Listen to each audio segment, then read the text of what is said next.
Hello, and we're right in time. I am here with Amy Shope Manzi. This is People of Substance by Lemon Skies. And just a reminder, the purpose of this series is having conversations with people I enjoy. So it's really for very self-serving reasons. I get to have wonderful conversations with my friends and colleagues and peers. And you get to watch it and listen in.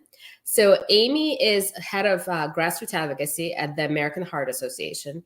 I have known her for a million years. It's definitely been more than a decade, maybe closer to 15 years, because I don't think either one of us even had kids when we met. And now they're high schoolers. So Amy's here, and I have tons of questions for her about cardiovascular health. We'll talk about kind of juggling everything. We'll talk about what she does outside of her work time. So yes, take it away, Amy. Please introduce yourself. Thanks so much, Olga, for having me. I've been looking forward to our conversation.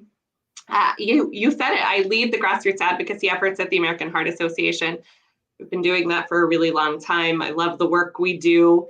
I've been there just about 15 years. I think we probably met around the time I came to the Heart Association. And before that, I worked in some other nonprofit spaces and in politics. I really started my career in politics. That's what I always wanted to do, political campaigns and political communications. And I did that for a while. And from that vantage point, I saw how difficult it was sometimes for people to interact with their elected officials or to break through into the system, and really had a strong desire to be a part of that process and to help people have their voice heard and to be empowered to engage with their elected officials and with the process. And so I made my way over here to the nonprofit sector, and I've been doing grassroots advocacy in the nonprofit sector ever since. So before we hop to cardiovascular health, I want to ask you about grassroots advocacy. So I think most people understand grassroots advocacy is when we engage in the political process and advocate, inform our lawmakers about policies that mean something to us. But I wanted to ask you kind of a two-part question. One is, what motivates people to get involved that you're seeing? And then we'll come back to part two. Okay.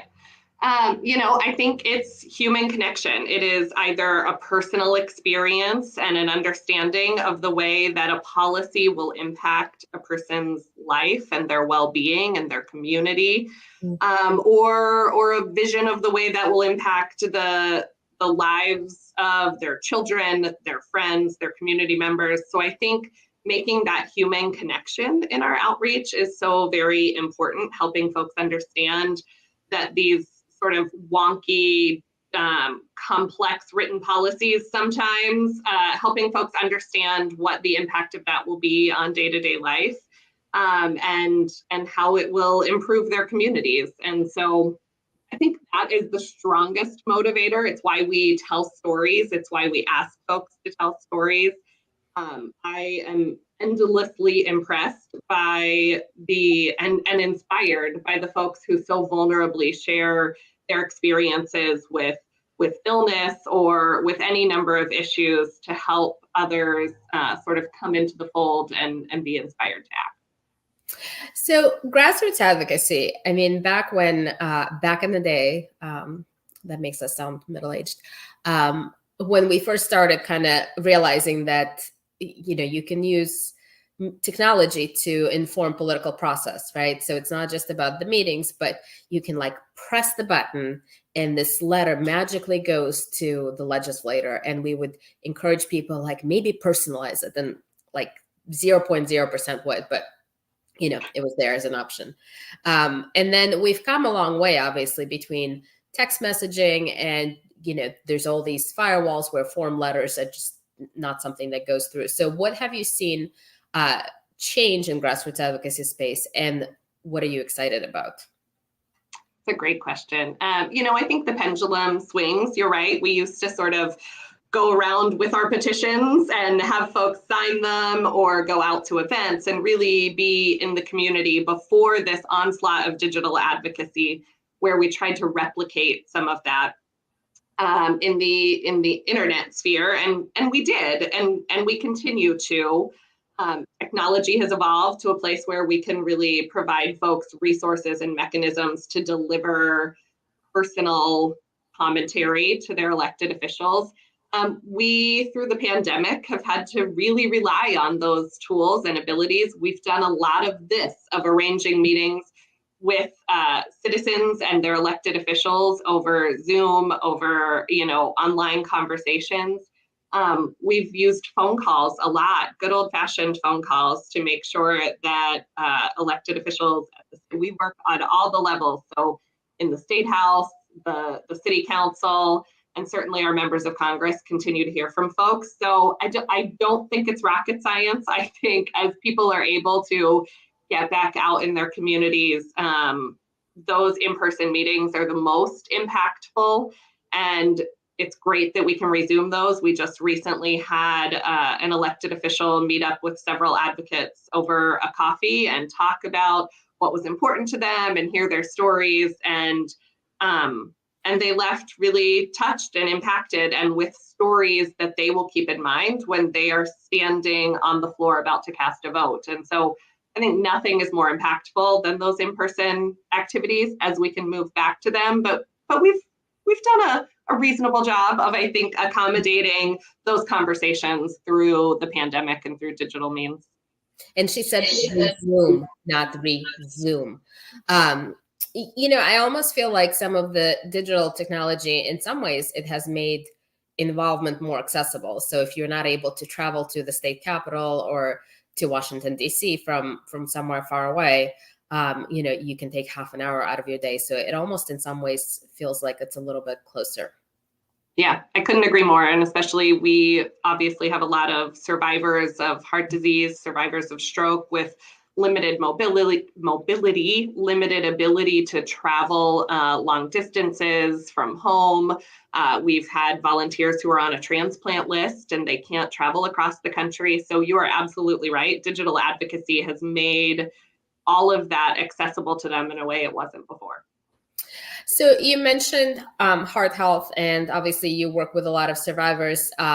May is the National Stroke Awareness Month. I think I'm not alone in saying I think we'd be hard pressed to find somebody who has not been touched by stroke in some way, shape, or form. So my family definitely, my grandmother had congenital heart condition and stroke.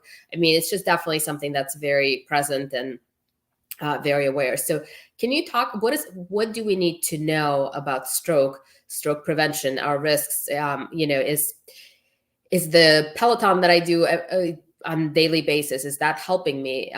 Is the coffee going to increase my risks? Great questions.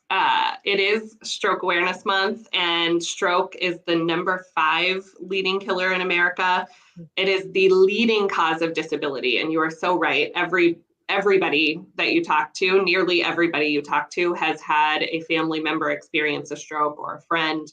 I will say that stroke has affected friends of mine, my family, and so many of the volunteers that we work with. There are risk factors that you can control. Yes, the Peloton exercise you do every day is important and is helping. Physical activity is super important. Managing your high blood pressure, not smoking, being, sensible about your diet, the physical activity piece, managing your weight, managing a heart disease condition if you have one. Those are all risk factors within your control. Mm-hmm. And there are some that are not in your control, but being aware of them is really important. And it makes it extra important that you talk to your doctor. Things like age or a family history of stroke, race, gender. More women experience stroke. If you've had a prior stroke or a TIA or a heart attack, those are things that make you more likely to experience a stroke. And so what I would say is talk to your doctor about your own risk factors, your lifestyle factors, and know where your risk stands so that you can monitor your health and adjust those risk factors that you can control. Okay, I didn't hear you say anything about caffeine, so I'm not planning to give that up. So FYI. Me either. So you talked about women, and I knew that, but just to kind of underscore that, women are more impacted by stroke than men. Yeah, that's right. More women than men have strokes. 1 in 5 women in the United States will have a stroke. about 55,000 more women than men each year. It kills over 80,000 women a year, which is way too many. So it's super important that folks know their risk factors, that they're talking to their doctor about them. Encourage the women in your life to do that. We're coming up on Mother's Day this Sunday. I think a great Mother's Day gift is to be aware of the signs and symptoms of a stroke so you can recognize them quickly. And so I'll share that if you don't mind. We talk about acting fast, the FAST acronym. So knowing if you see a face drooping, if one side is drooping or is numb, if you see, so that's the F in FAST. The A is arm weakness. So if you fear somebody is experiencing a stroke, if you ask them to raise their arms and one is drifting or they don't have strength in it, arm weakness is the A. S is speech difficulty. If you ask them to repeat something and they are slurring their words or they can't repeat that clearly. And the T is time to call 911. Time is of the essence in a stroke. It's so important to get care quickly. And so I encourage everybody to know this ahead of Mother's Day to protect all those women in your life. So face, arm, speech, time to call. That's right. Okay, good. Easy to remember. Easy to remember. So hopefully people will walk away with that today. And we can post the link. I know that American Heart has a ton of resources, and like I said, there's a whole infographic, etc. Amy, outside of work, so you've been working in cardiovascular health. You've been involved in politics. What are some organizations, causes, issues that you're following personally that you care about? Yeah, there are lots of causes I care about, and I think it's really important that we all have that space to support candidates and causes that are important to us. My focus at the moment, I'm raising 2 teenagers, so I really want to raise kids who are conscious of their community. I have to say we've had a bit of a local focus, and as they're getting older, that itch in me to tackle perhaps a more global impact is certainly there. But I've been trying to raise folks who are really conscious of their own community and seeing the nonprofit organizations that are improving lives every day. We have an incredible feeding program here in our community that we've made the charity partner of a soccer organization I'm on the board of. Happy to talk more about soccer, talk all day about soccer. Bringing opportunities like that, a soccer league that's accessible for everybody to our community. Our local YMCA where we volunteer and where we participate, that's doing incredible things in our community.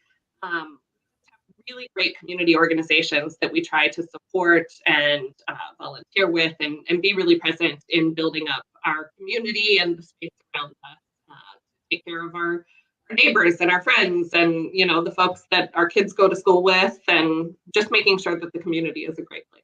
I feel like we could do like a whole day-long retreat on raising conscientious children, because I've had so many conversations about just there's so much of privilege that they're lucky to have, that it takes a proactive effort to really kind of introduce some hardship into their lives and give them some accountability and just sort of getting to that point of caring, and hopefully some of it is sticking.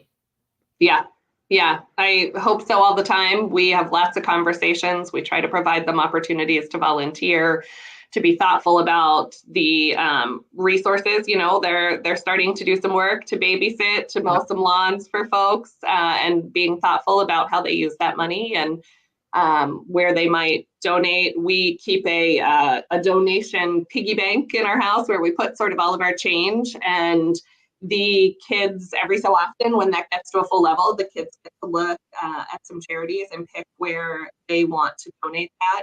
I think last time we did it, they chose our local nonprofit community hospital to support the efforts there, but they get to choose where that goes. So yeah, trying to inject a consciousness into those kiddos before they go out into the world on their own.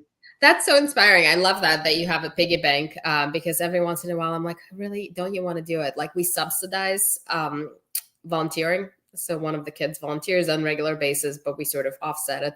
But we figured it's still a positive, but any way that we can do it. So yeah. Um, you and I have had this conversation before, and I think, just so many people can relate to it and are feeling it and experiencing it.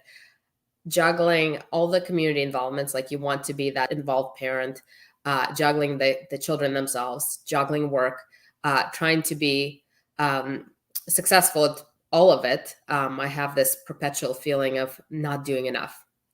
How do you do this all? And especially with the 2 years of pandemic, 2.5 years of pandemic, what are some things you figured out that work for you, and what are some things that are still sort of the jury's out? Yeah. Listen, if someone has figured it all out, please point me in their direction. I'd love the answers. I think there's no perfect formula for balance. I don't think it's, in my experience in trying different things, particularly throughout the pandemic, I don't think it's setting, really strong boundary hours that are dedicated to work and dedicated to the kids. That didn't work for me. Yeah. It doesn't. I think sometimes work and our community involvements demand a little bit more of us, and sometimes the kids demand a little bit more of us and being a present mother. And so I try to focus on being really present wherever I am. And so if, today's a day that I need to work a couple of extra hours in the evening, then what sort of dedicated time this weekend or tomorrow can I dedicate to the kids and be really present and away from work? The constant doing of it all just Mhm. makes me feel like I'm not quite giving 100% to any of it. So I try to give 100% when I am focused on work and be really present there. And when I'm with my kids, to just be really focused on that time together. And it's fun as they get to be in this teenage space. They're up a little later. They're doing things. My son and I we have a 24-hour driving range. And after his activities and the things I had going on in the evening, we went at like 10 p.m. the driving range one night and spent a half an hour hitting a bucket of balls and talking and enjoying time together. So I think it's finding opportunities to just be fully present in a thing. There's a lot to juggle. And one thing I was hearing someone talk about on a podcast recently, this idea that you can sort of self-care away that you need to inject self-care, which just feels like an extra to do on my list. But I will say, finding some things like I mentioned earlier, the soccer organization. I sit on the board of a soccer organization and play in an adult soccer league, and it's a really wonderful space for myself. That's some time I take for me to do something I really love and I'm passionate about. So I think it is important to find that time, but there's just too much sometimes. There's just too much. So I don't have the perfect formula. I just try to focus on being really present in whatever it is I'm doing at the moment. It really resonates with me that you don't try to delineate, these are my strict work hours and these are my strict personal hours, because you're right, it doesn't work. It's sort of fluid. Maybe you need to run over to pick up milk because you forgot to do it. And then maybe you have a little extra work in the evening, but it's sort of, if you don't bind your own time and they're being flexible, I think it just is a little bit easier to manage. I did not know about soccer that you played. That's awesome. I agree with you, and I'll have to look at 24-hour things around here. But by 10:30, I'm out. I'm out. I often am too. But yeah, finding those moments to connect on the things that they love is so important. So I was listening to a podcast actually just this morning about burnout, and just kind of the whole sense of, where you keep going, but you have lost sort of sense of emotion and reaction to it. You're just sort of like continuing chugging along. And it's sort of like no amount of smelly candles and massages will, take that away, because it's not the physical exhaustion. It's just sort of the mental space. The candles won't help. No aromatherapy for that. So yeah, I've been listening to that one too, and it struck a chord deep in my soul. Yep. There's no amount of self-care that will solve the balance crisis we all sort of face. So exactly, balance. That's exactly. Yeah. She knows things. She does. She does. Well, thank you for joining me today, Amy. This was a wonderful conversation. I always appreciate catching up with you.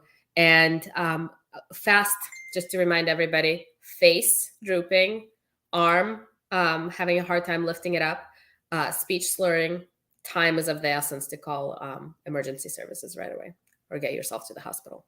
Awesome. You've got it down. All right. Thank you, Amy. Thanks, Olga, for having me.